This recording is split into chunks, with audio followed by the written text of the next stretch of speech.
আল্লাহর পয়গম্বরের বাবা আব্দুল্লাহ বড় সুন্দর ছিলেন, চেহারা বড় সুন্দর ছিল।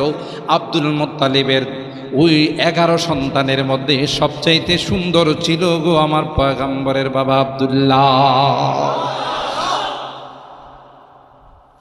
ওই আলেমা, ইহুদি আলেমা একটু দূর থেকে যখন দেখলো আব্দুল্লাহরে ডাক দিয়া কয়, আমি তোমাকে 10,000 দিনার দিব।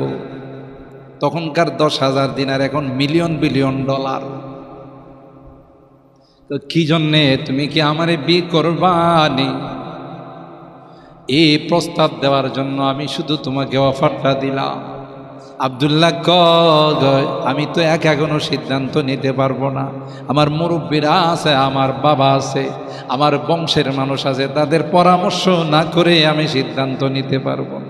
আল্লাহর পয়গম্বর বলেন, ওয়ালিদতু বিন্নিকালা বিসসাফা, আল্লাহর কসম, হযরতে আদম থেকে নিয়ে আমার বাবা আব্দুল্লাহ পর্যন্ত, আমার মা আমেনা পর্যন্ত, আমার পূর্বপুরুষরা কোনোদিন কোনো মূর্তি দেবতার সামনে মাথা নত করে নাই।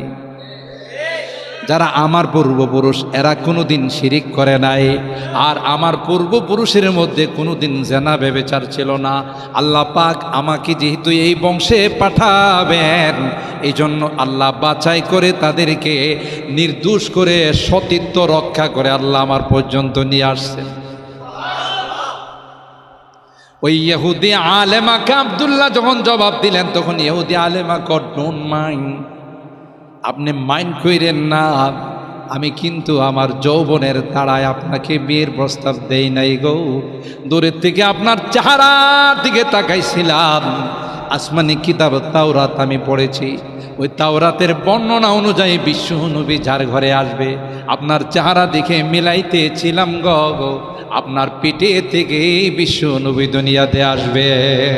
আল্লাহু আকবার বলেন।